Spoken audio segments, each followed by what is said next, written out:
India's central bank is due to announce its latest interest rate decision on Friday. It's widely expected to raise rates for the fourth consecutive time in an effort to bring steep inflation under control. Now, soaring inflation hits India's biggest poor population the hardest. While the higher interest rates may help to cool prices eventually, economists say it's unlikely to bring any immediate relief to those who are hardest hit. Rebecca Bundan reports from Mumbai. For the Gupta family, rising prices are a headache. Suraj is the breadwinner. His wages as a van driver have been stuck at 15,000 rupees, or about $180 a month, while some of the family's food purchases have doubled in price this year. Main बात क्या पगार इतना कम कमा के लाते हैं तो उसमें हमको घर खर्चा लाइट बिल हर चीज़ हम लोग को भरना पड़ता है ना। महंगाई इतनी हो गई है कि हम लोग आगे चल के क्या करेंगे, जैसा भी कुछ भी है खाना पीना जो रहता है दाल इतना महंगा हो गया है. The only way the family of four can get by is by borrowing money from friends and reducing their consumption of some food items. महंगाई इतनी बढ़ गई है कि मतलब बहुत ज़्यादा हो गई है महंगाई. अब लेने जाए तो अब जिस जगह पे हमको अब तो इतनी महंगाई भाई कटना पड़ रहा है, हमको पैसा कट आउट करना पड़ रहा है. 1 किलो की जगह पे आधा किलो लेके आ रहे हैं. It's a problem that millions of households in India are grappling with. The World Bank estimated that in 2019, India had about 59 million people living on less than $2 a day. And projections show that the COVID-19 pandemic may have doubled that number to almost 140 million.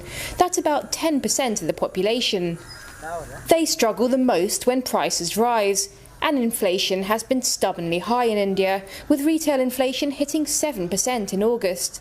I think inflation has been hitting the poor quite disproportionately because a much larger basket of consumption for them is food and fuel. More than 60% of their consumption expenditures are on these two commodities, where inflation has been going up quite a bit. Commodity prices, including that of crude oil, have been pushed up by factors including Russia's invasion of Ukraine. अभी हमारा जो CNG का भाव था पहले 40-42 था, इतनी time 86-90 रुपया हुआ है. अभी जो भी है हमारी बहुत परेशानी है क्योंकि भाजी इतनी महंगा हो चुकी है, चावल से लेके दाल. यही सोच रहे हैं अगर और महंगाई बढ़ी तो यहाँ से घर दुआर खाली करके अपना रिक्शा बेच के गाँव चले जाएंगे. The depreciation of the rupee hasn't helped.